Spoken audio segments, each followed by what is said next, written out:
ар бир эле үйдө казанай кагышат, ар бир эле үй бүлө урушат, жаңжал болот, бирок ошонун акыбети, ошонун арты ажырашууга чейин барып атат да.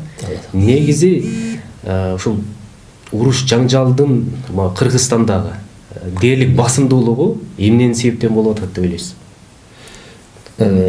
Сиздин ушул сурооңузга жооп бергенге чейин мен ушул суроого бир киришүү жасасам, кантип айтсаңыз, өзү деги эле өзү идеалдуу үй бүлө каяктан пайда болот? Деспи? Идеалдуу үй бүлөнү каяктан табабыз биз?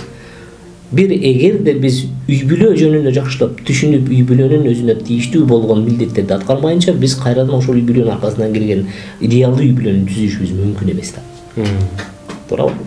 Үй бүлө бул маселе, бул жөнөкөй институттардан эмес.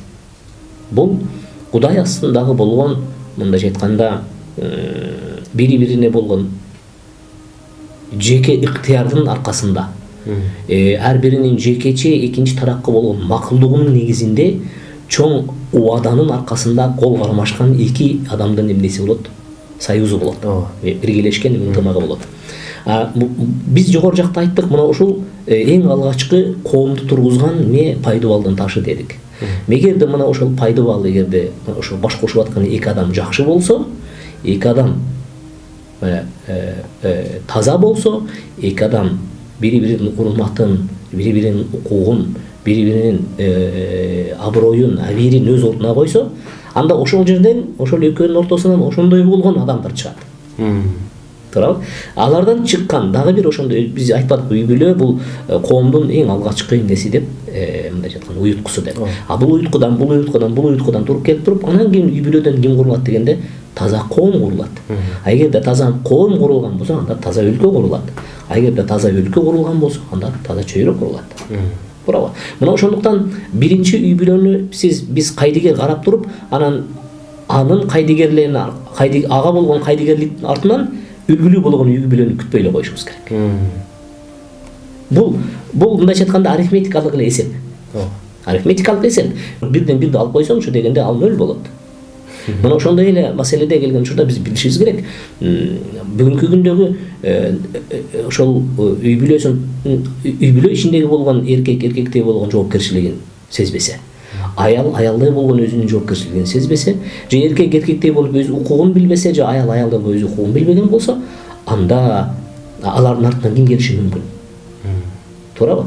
Алардын артынан дал ошондой болгон бузуку, же болбосо өзүн өзү эптей албаган, өзүн өзү коргой албаган, өзүн өзү тарта албаган, же өзүн өзү эмне, мындайча айтканда, татыктуу алып жүрө турган эмне үй бүлө турушу мүмкүн эмес. Биз эч качан кыял менен шаар курбашыбыз керек. Кыял менен шаар курулбайт. Шаар түз устанын, чебердин, баштоонун, акылдуунун, же болбосо иштермандын эмгегинен анан эме болот? Шаар курулат. Кыялдагы шаарлар баардыгы жомокто. Баарысы жомокто жашайт. Ошондуктан биз бүгүнкү күндө үй бүлө маселесине келген учурда кыялдан алыс болушубуз керек. Ошондуктан жанагындай үй бүлөнүн алдын алуу, же болбосо бузулуп кетип аткан үй бүлөлөрдүн себеби эмне дегенде, себеби барып кайрадан ошонун алдында турган үй бүлөдө. Көрдүңүзбү? Бул айтканда, муну көпчүлүк бүгүнкү күндө ар кандай жоромолдорду жасашат. Бүгүнкү күндөгү экономикалык абал дешет. Мен буга жообум бар.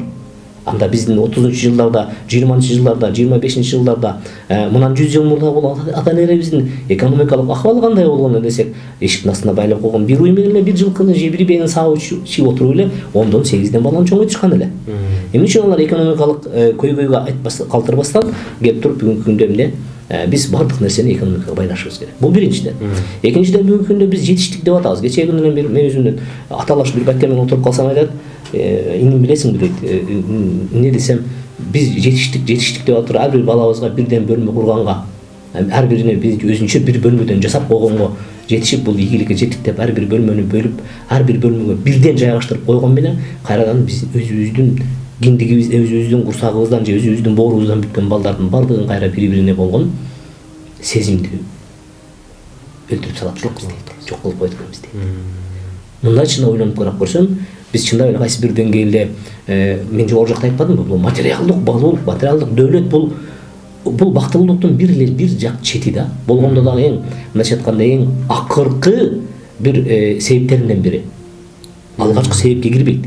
Биз аны алгачкыга коюп алганбыз. Алган биз алгачкыга коюп алганыбыздагы натыйжасында эмнеге жетиштик дегенде, ошондой ар бир бөлмөгө өзүнчө кызыбызды отургузуп, ар бир бөлмөгө өзүнүн балабызды отургузуп, ол бала бир туугандар үйдүн ичинде отуруп алып туруп, бири-биринен буюм талашып, бири-биринин бөлмөсүнө киргизбей, бири-бирине сен укугуң жок бул жака кирген, бири-бирине менин буюм эмне үчүн уруксатсыз тийишесиң деген сөздөрдүн аркасында. Аны сүйлөшүп отуруп чындап эле.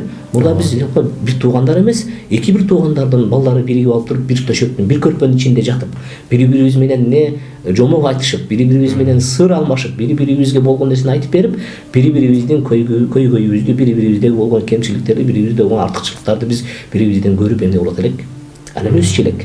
А бирок бүгүнкү күндө биз эмнеге айландык дегенде, биз адамдардагы болгон эң жаман бир сапат бул өзүмчүлдүк сапатка биз эмне кылат экенбиз, ошо жетишкендик менен барат экенбиз. Натыйжасы келип туруп эмнеге жеткирет экен? Натыйжасы эртең күнү келген учурда ал кыз башка үйдө ошентип өзүмчүл болуп чоңойгон, а бул жактагы бала өзүнүн үйүндө өзүмчүл болуп чоңойгон. Көрдүңүзбү натыйжасы? Эмнеге алып келет деген? Бул дагы ошол себептердин бири. Эми албайм, ушу барган эле баягы ажырашуунун себеби ушул деп айтканга болбойт. А бирок негизги себептердин бири ушул. Бүгүнкү күндөгү үй бүлө биз элестетишибиз керек. Эртеңки улуттун эмнеси болуш керек? Мындайча айтканда, бир ишенимдүү үрөнүнө айланыш керек да. Улут эгерде кылымдап жашашы мүмкүн. Кайсыл шартта дегенде, ошол үй бүлөгө таандык болгон багыттар, жоксо негиздерди, үй бүлөгө таандык болгон чектерди, үй бүлөгө таандык болгон укук милдеттерди таануу менен анан улут кылымдап жашашы мүмкүн. Ансыз ал улуттун улут болбой калуусу бул эмне? Бул коркунучта калат. Түшүнүктүү.